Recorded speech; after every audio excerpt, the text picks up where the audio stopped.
I'm very sorry for all the pain I forced the victims and their families to suffer through. I'm very sorry for stealing the lives of your loved ones. I cannot express how much I regret all the decisions I made leading up to my actions on May 14th. I did a terrible thing that day. I shot and killed people because they were black. Looking back now, I can't believe I actually did it. I believed what I read online and acted out of hate. I know I can't take it back, but I wish I could. And I don't want anyone to be inspired by me and what I did. You don't need none of that shit! You don't need none of that shit! Fuck out of here! You don't need that shit!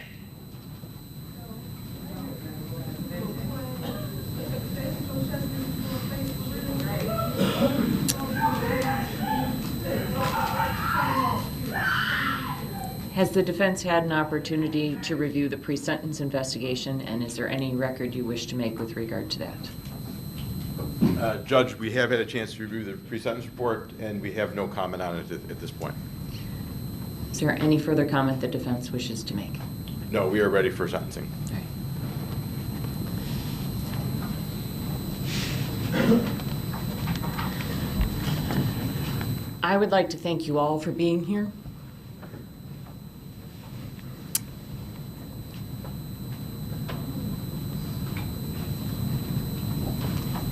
And to thank those of you who have shared your thoughts and feelings with the courts, either in writing or in open court here today.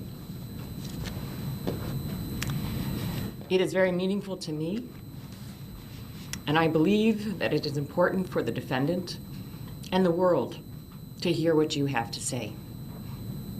I am very sorry for your losses and the pain that you feel. I would like to recognize the heroic officers of the Buffalo Police Department who, without hesitation, ran towards the danger of an active shooter call, swiftly and professionally stopping and containing the defendant and putting an end to his evil rampage. Thank you. I have spent a lot of time thinking about this case, our community, our nation, how we got here, and where we go from here. It all comes down to character and having the strength to stand up for what is right. Our character is not defined by the good and easy times. It is defined by the hard and challenging times. And often, our character is revealed not necessarily by what we say, but by what we do. I am both immensely proud of and grateful for the way Buffalo has rejected the evil and hate that was inflicted on our community.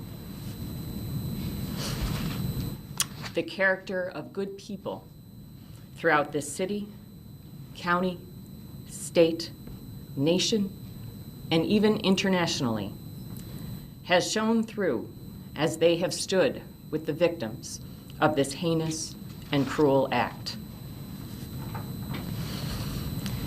This indictment speaks to the 13 victims and their families that lost the most. But they are not the only victims. There are thousands that have been traumatized directly and vicariously by this defendant's actions. We have seen the community turn out in support and are seeing signs of much needed change in East Buffalo. It is a testament to the power of love and compassion to overcome evil and hate by turning pain into purpose. But it is just the beginning. We have a long way to go. This hateful act and other similar hateful acts across the country, motivated by white supremacy and replacement theory, are a reckoning for us as a nation. The ugly truth is that our nation was founded and built in part on white supremacy, starting with the treatment of Native Americans by the first European settlers, to the cruel, inhumane, economic engine, nation-building practice of slavery, to indentured servitude, to Jim Crow laws, to government policies creating segregated public housing with communities of color often placed in environmentally hazardous locations, to the manner in which expressways were built, dividing urban neighborhoods to create easy access to government-subsidized developments in the suburbs with restricted covenants prohibiting the sale of suburban homes to African Americans, to redlining practices in communities of color, further devaluing those neighborhoods, to the GI Bill, a well-deserved financial boon to our servicemen, unless, of course, you were a serviceman of color, to the war on drugs and mass incarceration, disproportionately of men of color, to the school-to-prison pipeline, to inequities in education, employment opportunities, and compensation, to the existence of food deserts and inadequacies in healthcare. Our history is replete with both individual and systemic discriminatory practices, many of them still firmly in place today. In fact, it is these very policies and practices that contributed to and made this atrocity possible. The effects of these policies, some current and others decades and centuries old, created the segregation in our city and enabled this defendant to research and identify his target to maximize the impact of his evil intent. All of these policies and systems, either sponsored or tolerated by the government and implemented by individuals, were designed to destroy the very fabric of family life, opportunities for success, the creation of generational wealth, and even the mere existence of hope in communities of color. The harsh reality is that white supremacy has been an insidious cancer on our society and nation since its inception. And it undermines the notions of a meritocracy and the land of opportunity that we hold so dear. However, white supremacy is not inevitable or unstoppable.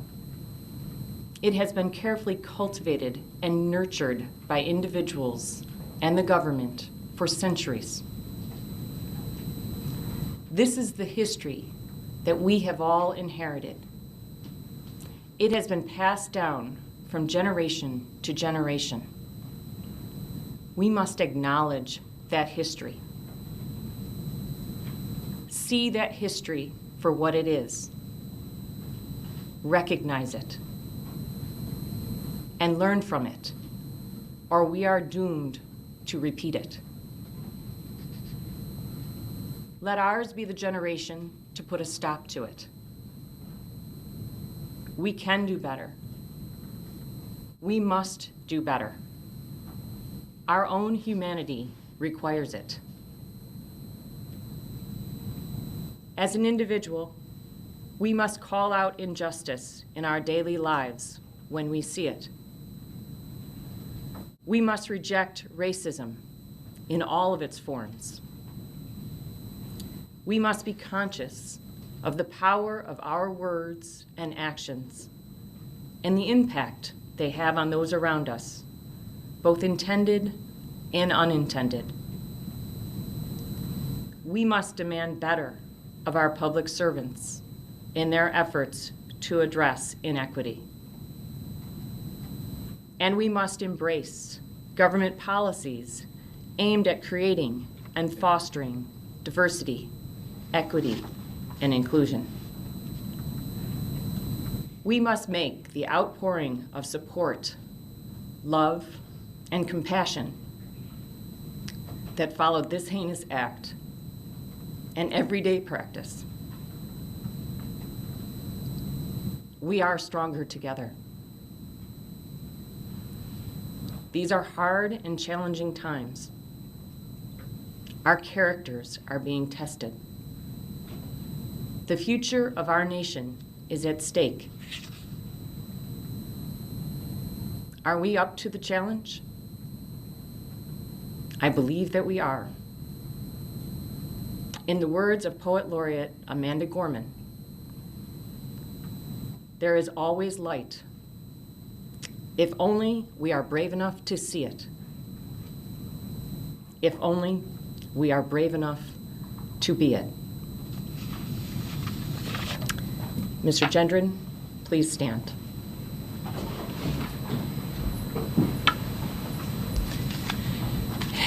There is no place for you or your ignorant, hateful, and evil ideologies in a civilized society. There can be no mercy for you, no understanding, no second chances. The damage you have caused is too great, and the people you have hurt are too valuable to this community. You will never see the light of day as a free man ever again. It is the judgment of this court for your conviction under the first count of the indictment, a domestic act of terrorism motivated by hate in the first degree, an A1 felony, that you be sentenced to life imprisonment without parole. Under the second count of the indictment, murder in the first degree, for the murder of Roberta Drury, a vibrant 32-year-old young woman, a daughter, a dedicated sister and friend, I am imposing a sentence of life imprisonment without parole.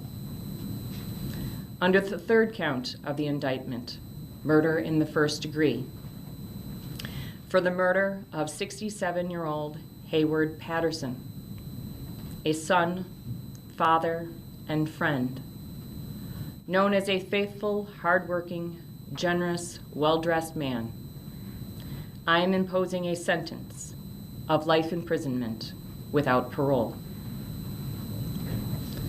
Under the fourth count of the indictment, murder in the first degree, for the murder of 77-year-old Pearl Young, a daughter, mother, grandmother, and friend, known for being a loving, dedicated substitute teacher. I am imposing a sentence of life imprisonment without parole.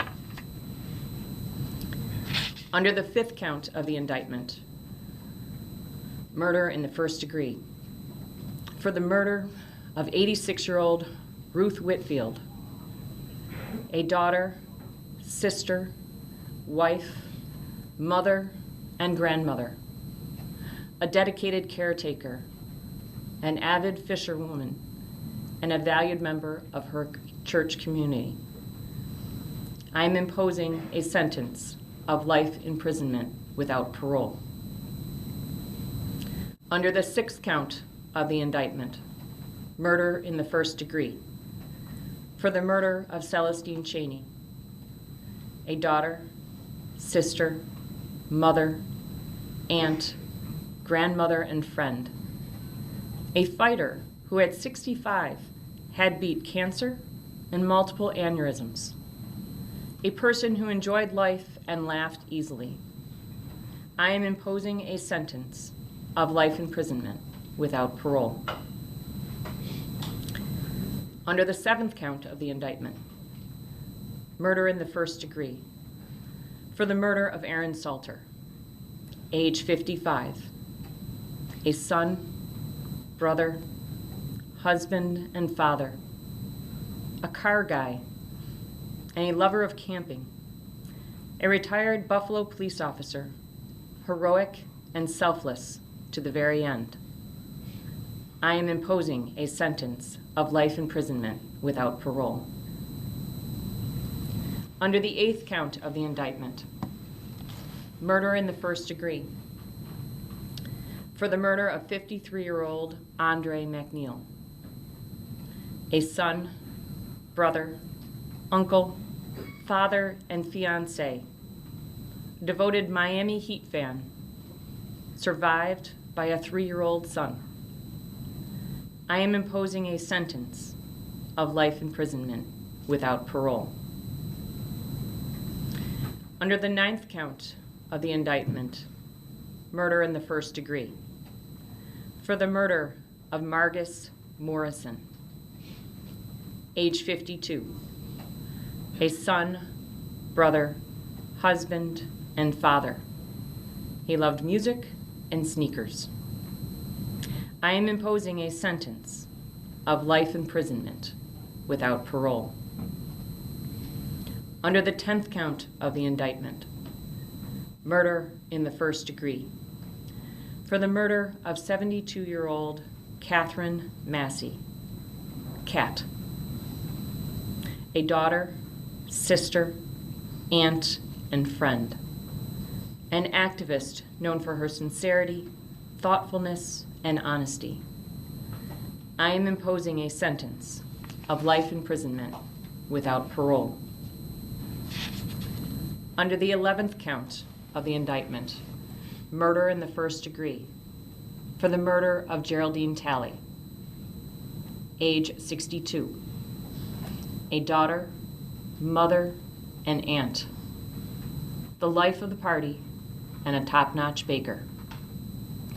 I am imposing a sentence of life imprisonment without parole. By operation of law, the sentences on counts 2 through 11 must run concurrently with the sentence imposed on the first count. Under the remaining counts of the indictment to which you pled, the law permits me, based on your age, to consider granting you youthful offender status. The purpose of youthful offender status under the law is to prevent the stigmatization of young offenders based on hasty and thoughtless acts, and to provide them a fresh start and a renewed opportunity to be a law-abiding, productive member of society. However, given the manner in which you methodically planned, researched, conducted recognizance, and executed your hateful crimes, a finding of youthful offender status is not appropriate. There was nothing hasty or thoughtless about your conduct. There are no mitigating factors to be considered. You will be sentenced as an adult on the remaining counts.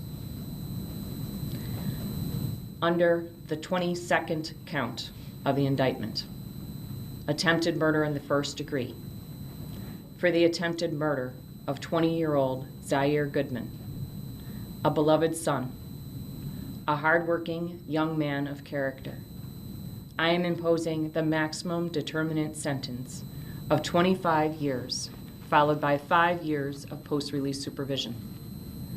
I direct this sentence to run consecutively to all other sentences imposed. Under the 23rd count of the indictment, attempted murder in the first degree, for the attempted murder of 55-year-old Christopher Braden, a son, father, husband, and friend, a professional serving the needs of the good people of the city of Buffalo. I am imposing the maximum determinate sentence of 25 years, followed by 5 years of post-release supervision. I direct this sentence to run consecutively to all other sentences imposed.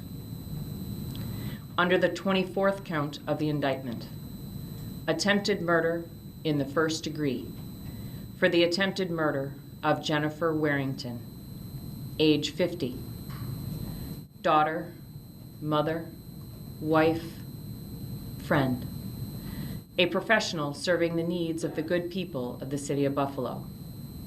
I am imposing the maximum determinate sentence of 25 years, followed by 5 years of post-release supervision.